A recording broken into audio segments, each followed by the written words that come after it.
श्री गणेशाय नमः. गुरुचरित्र कथामृतसार. हे ओंकार स्वरूपा गणेशा, विघ्नहर्त्या, पार्वतीसुता, गजानना, तुला माझा नमस्कार असो.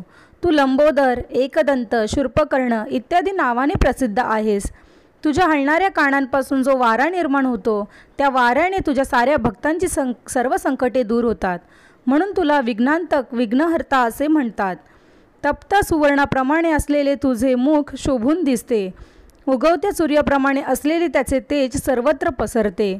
संकटरूपी अरण्ये तोडून टाकण्यासाठी तू हातात परशु धारण केला आहेस. तू नागबंध म्हणजे सर्पाचा कमरपट्टा आणि सर्पाचे यज्ञोपवीत धारण केले आहेस.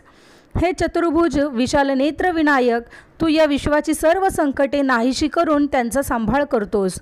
जे तुझे चिंतन नामस्मरण करतात त्यांना कोणत्याही संकटाची बाधा होऊ देत नाही.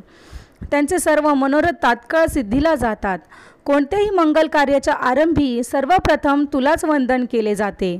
हे लंबोदर गणेशा, तू 14 विद्यांचा म्हणजे 4 वेद, 6 वेदांगे, पुराणे, मीमांसा, न्यायशास्त्र व धर्मशास्त्र यांचा स्वामी आहेस.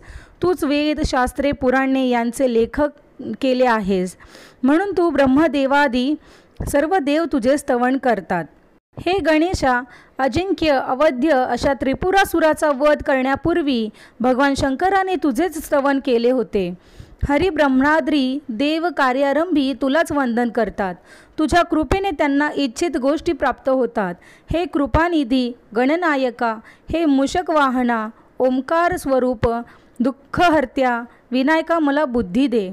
जे लोक तुला वंदन करतात त्यांची सर्व कार्ये सिद्धीला जातात. हे गणेशा, तू कृपासागर आहेस. तू सर्वांचा आधार आहेस. हे गजानना, माझे मनोरथ सिद्धीला जावेत म्हणून मी तुला साष्टांग नमस्कार घालतो. मला ज्ञान दे, बुद्धी दे. हे गणेशा, तू शरण आलेल्यांना वर देणारा आहेस. मी अज्ञानी आहे म्हणून तुझ्या शरणी आलो आहे. गुरुचरित्र लिहावे अशी इच्छा आहे. तुझी माझ्यावर कृपादृष्टी असावी व मी हाती घेतलेला ग्रंथ सिद्धीला जावा अशीच माझी तुला प्रार्थना आहे. आता मी विद्यादेवता सरस्वतीला वंदन करतो. तिच्या हाती वीणा आणि पुस्तक असून ती हंसावर आरूढ आहे. तिला वंदन केले असता ज्ञानप्राप्ती होते. हे सरस्वती माते, मी तुला वंदन करतो.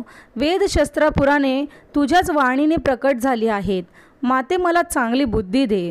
श्री नृसिंह सरस्वती हे माझे गुरु आहेत.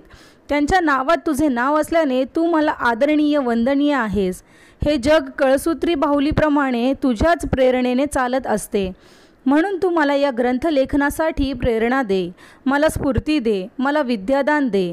आता मी ब्रह्मा, विष्णू आणि महेश या त्रिदेवांना वंदन करतो आणि विद्यादान मागतो. भगवान विष्णू हा विश्वाचा नायक आहे.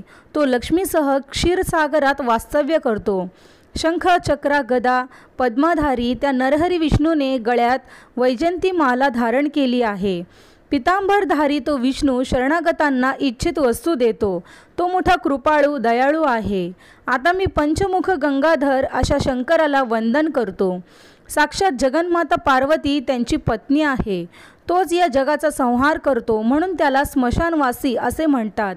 व्याघ्र चर्म परिधान केलेल्या, सर्वांगावर सर्पधारण केलेल्या त्या शंकराला मी वंदन करतो. ज्याच्या मुखातून वेद निर्माण झाले त्या सृष्टीकर्त्या ब्रह्मदेवाला मी वंदन करतो. सर्व देव, यक्ष, गंधर्व, किन्नर, सिद्धसाध्य, सर्व ऋषीमुनी, पराशर, व्यास, वाल्मिकी इत्यादी सर्वांना मी नमस्कार करतो. माझ्याजवळ कवित्व नाही. ग्रंथ रचना कशी करतात ते माहीत नाही. मला मराठी भाषा नीट येत नाही. मला शास्त्रज्ञान नाही. म्हणून आपण सर्वांनी माझ्यावर कृपा करावी. माझ्या या ग्रंथलेखनास सर्वतोपरी मदत करावी. अशा प्रकारे सर्वांना विनंती करून मी माझ्या आईवडिलांना, पूर्वजांना नमस्कार करतो. आपस्तंभ शाखेचे कौंडिन्य गोत्रात जन्मात आलेले सायनदेव हे आमचे मूळ पुरुष. साखरे त्यांचे आडनाव. त्यांचे पुत्र नागनाथ, त्यांचा पुत्र देवरो, देवरावांचे पुत्र गंगाधर हे माझे वडील. अश्वलायन शाखेचे कश्यप गोत्रात जन्मात आलेले चौंडेश्वरी यांची कन्या चंपा ही माझी आई. माझा माता पिता गंगाधर ते सदैव श्री गुरूंचे ध्यान करीत. म्हणून मी माझ्या नावात माझ्या पित्याचे नाव गोवून सरस्वती गंगाधर असे स्वतःचे नाव धारण केले. श्री गुरूंचे सदैव ध्यान करणाऱ्या सर्व साधू संतांना, संन्यासी, यती, तपस्वी या सर्वांना माझा नमस्कार. मी या सर्वांना प्रार्थना करतो की मी अल्पमती आहे. माझे बोबडे बोल गोड मानून घ्या. पूर्वीपासून आमच्या कुलावर श्री गुरूंची कृपा आहे. त्यांनीच मला गुरुचरित्र लिहिण्याची आज्ञा केली. ते म्हणाले, तू आमचे चरित्र कथन कर. त्यामुळे तुझ्या वंशाला धर्मार्थ, काम व मोक्ष हे चारी पुरुषार्थ प्राप्त होतील. गुरूंची आज्ञा मला प्रमाण आहे. ती आज्ञा म्हणजे प्रसन्न झालेली कामधेनूच. श्री गुरूंच्या आशीर्वादाने माझा ग्रंथ सिद्धीला जाईल अशी माझी पूर्ण श्रद्धा आहे. श्री नृसिंह सरस्वती हे त्रयमूर्ती श्री दत्तात्रेयांचा अवतार आहेत. त्यांचं चरित्र अगाध आहे, अपार आहे. त्यांचे वर्णन कोण करू शकेल? परंतु प्रत्यक्षी श्री गुरूंनी मला आज्ञा केल्यामुळे मी ते सांगत आहे. ज्याला पुत्रपौत्राची इच्छा असेल त्याने या चरित्राचे नित्य श्रवण पठण करावे. जो या चरित्राचे श्रवण पठण करील त्याच्या घरी लक्ष्मी नित्य वास्तव्य करील. त्याला सर्व प्रकारचे ऐश्वर्य प्राप्त होतील. श्री गुरुकृपेमुळे त्याला रोगाची बाधा होणार नाही. पूर्ण श्रद्धेने या चरित्राचे 7 दिवस पारायण केले असता सर्व प्रकारचे बंधने नष्ट होतील. अशी ही परमपुण्यदायक कथा मी सांगत आहे. श्रोते हो, मी सांगतो यावर पूर्ण श्रद्धा ठेवा. आम्ही स्वतः या गोष्टीचा अनुभव घेतला आहे. आपणही एकाग्र चित्ताने हे चरित्र श्रवण करून अनुभव घ्या. मी एक सामान्य मनुष्य आहे म्हणून माझ्या बोलण्याकडे दुर्लक्ष करू नका. भोजन केल्यानंतर पोट भरल्याचा तृप्तीचा ढेकर येतो, त्याप्रमाणे मी हे स्वअनुभवातून बोलत आहे. उस दिसावयास काळा व वाकडा असेल तरी त्यातून अमृतासारखा गोड रस मिळतो. कावळ्याच्या विष्ठेतून बीजाचा प्रसार होतो व त्यातून पिंपळ उगवतो, हे लक्षात घ्या. श्री गुरुचरित्र प्रत्यक्ष कामधेनूचेच आहे. त्याचे श्रवण केले असता मनुष्याला परमज्ञानाची प्राप्ती होते. म्हणून श्रोते हो, आपण लक्षपूर्वक ऐका. श्री गुरु नृसिंह सरस्वती गाणगापूर क्षेत्रीय असताना त्या क्षेत्राची कीर्ती सर्वदूर पसरली. त्या क्षेत्री श्री गुरूंचे कायमचे वास्तव्य असल्याने असंख्य लोक गंगापूर तीर्थयात्रेला सतत जात असतात. तेथे जाऊन श्री गुरूंची आराधना केली असता मनुष्याच्या सर्व इच्छा पूर्ण होतात. चारी पुरुषार्थाची प्राप्ती होते. अनेकांनी हा अनुभव घेतला आहे. नामधारक एक भक्त सदैव श्री गुरूंचे चिंतन करीत असे. एकदा त्याला श्री गुरु दर्शनाचे ओढ लागली म्हणून तो तहान भूक विसरून गाणगापुराकडे निघाला. आता एकतर श्री गुरूंचे दर्शन तरी घेईन, नाहीतर या नश्वर देहाचा त्याग करीन, असा निर्धार करून तो श्री गुरूंचे स्मरण करीत जात होता. तो मनात श्री गुरूंना आळवीत होता. अहो गुरुदेव, लोखंडाला परिस्पर्श होताच त्याचे सुवर्ण होते असे म्हणतात. आपले नाम परीच आहे, ते माझ्या हृदयात सदैव आहे. असे असता का मला इतके दुःख, का बरे इतके भोग भोगावे लागते? परिस्पर्शाने जर लोखंडाचे सोने झाले नाही तर दोष कोणाचा? हे लक्षात घेऊन माझ्यावर कृपा कर. अहो गुरुदेव, आपण कृपावंत आहात, परम दयाळू आहात. सर्वांच्यावर आपण कृपा करता. मग माझ्याबद्दल आपणास दया का बरे येत नाही? आपण मला दर्शन दिले नाहीत तर मी कोठे कोणाकडे जाऊ? अशा प्रकारे अत्यंत व्याकुळ झालेला तो नामधारक पुन्हा पुन्हा श्री गुरूंची आळवणी करत होता. अहो गुरुदेव, कलियुग श्री गुरु हेच आहेत. ते कृपासिंधू आहेत.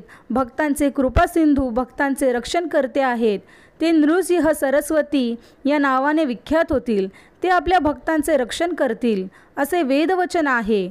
आपण ती वेदवाणी खरी करून दाखवा. हे दयासागरा, मला भावभक्ती माहीत नाही. माझे मन स्थिर नाही. तुम्ही कृपासागर आहात. माझ्यावर कृपा करा. आई आपल्या बाळाला कधी दूर ठेवते का? तुम्ही तर माझे पिता, माता, सखा, बंधू आहात. परंपरेने तुम्हीच आमची कुलदेवता आहात. माझ्या वंशात परंपरेने आपली भक्ती चालली आहे, म्हणून मी सुद्धा तुमचेच पूजन करीत आहे. हे नरहरी, माझे दैन्य दारिद्र्य दूर करा. तुम्हीच अखिल विश्वाचे पालन पोषण करते आहात. सर्व देवांचे तुम्हीच दाट आहात. मग तुमच्याशिवाय दुसऱ्या कोणाकडे काय मागणार? तुम्ही सर्वज्ञ आहात असे पुराणेच सांगतात. मग माझ्या मनातील दुःख तुम्हाला समजत नाही का? बाळाला काय हवे आहे हे त्याच्या आईला लगेच समजते. मग मला काय हवे आहे हे तुम्हाला समजत नसेल का? घ्यावे तेव्हा द्यावे असे जर तुमचे मत असेल तर मला सांगा. दैत्यबळीने संपूर्ण पृथ्वी तुम्हाला दिली, त्याला तुम्ही पाताळ लोकात पाठविले. तुम्ही श्री रामावतारात विभीषणाला लंकेचे राज्य दिले, त्याने तुम्हाला काय दिले?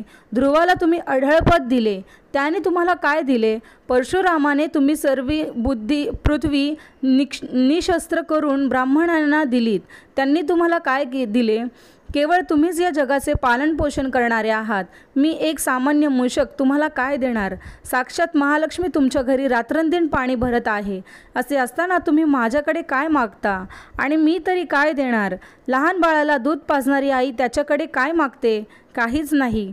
आधी घेऊन मग देणाऱ्याला दाता असे कसे म्हणता येईल? सामान्य पुरुष अगोदर काहीतरी सेवा घेतो व मग त्याचा मोबदला देतो. याला दातृत्व म्हणत नाहीत. मेघ जलवृष्टी करून तळी विहीर पाण्याने भरतो, पण तो त्याबद्दल काहीच मागत नाही, कुणाचीही सेवा घेत नाही. आता सेवेबद्दल बोलायचे तर आमच्या पूर्वजांनी अनेक वर्ष तुमची मनोभावे सेवा केली आहे. म्हणजे आमचे वडिलोपार्जित सेवारूपी धन तुमच्याकडे आहे. त्या बदल्यात तुम्ही माझा सांभाळ करा. तुम्ही असे केले नाही तर मी हे सर्व संतांना सांगून तुमच्याकडून इष्टते जिंकून घेईन. खरे तर तुम्हाला काहीच कठीण नाही, मग माझ्याविषयी असे कठोर का वागता? मी तुमचा दासानुदास आहे. प्रल्हादासारख्या दैत्याचे तुम्ही कैवारी झालात, मग तुम्हाला माझी दया का येत नाही? मी असा कोणता अपराध केला म्हणून तुम्ही माझ्याशी बोलत नाही? आई रागावली तर बालक पित्याकडे जातो, पण पिता रागवला तर तो आईच्या कुशीत शिरतो. अहो गुरुदेव, तुम्हीच माझे आई वडील आहात, मग मी कोणाकडे जाऊ? तुम्ही अनाथ रक्षक आहात म्हणून तुम्हीच माझे रक्षण करा. माझ्या बोलण्याने पाषाणालाही पाझर फुटेल, मग माझ्याविषयी तुम्हाला करुणा का येत नाही? त्या नामधारक शिष्याने अशी परोपरीने विनवणी केली असता कृपाळू गुरुनाथ त्याच्याकडे धावत आले. श्री गुरु येताच त्या नामधारकाने त्यांच्या चरणावर मस्तक ठेवले. त्याचे मन शांत झाले. त्याने आपल्या मोकळ्या केसांनी त्यांच्या चरणांवरील धूळ झाडली. डोळ्यातील आनंदाश्रूने त्याच्या चरणांना स्नान घातले. त्यांची आपल्या हृदयमंदिरात स्थापना करून यथाविधी पूजा केली. त्यांच्या हृदयात श्री गुरु स्थिर झाले. अशा प्रकारे श्री गुरु आपल्या भक्तांच्या हृदयात वास्तव्य करतात. त्यामुळे सरस्वती गंगाधराला अतीव संतोष झाला. अशा रीतीने श्री गुरुचरित्रामृतातील मंगलाचरण नावाचा अध्याय पहिला समाप्त. श्री गुरुदेव दत्तात्रेय प्रणमस्तु. शुभम भवतु. व्हिडिओ शेवटपर्यंत बघितल्याबद्दल धन्यवाद. व्हिडिओ जर आवडत असतील तर नक्की लाईक करा आणि सबस्क्राईब करून तुमचे आशीर्वाद रूपी प्रेम माझ्यावर सदैव राहू द्या.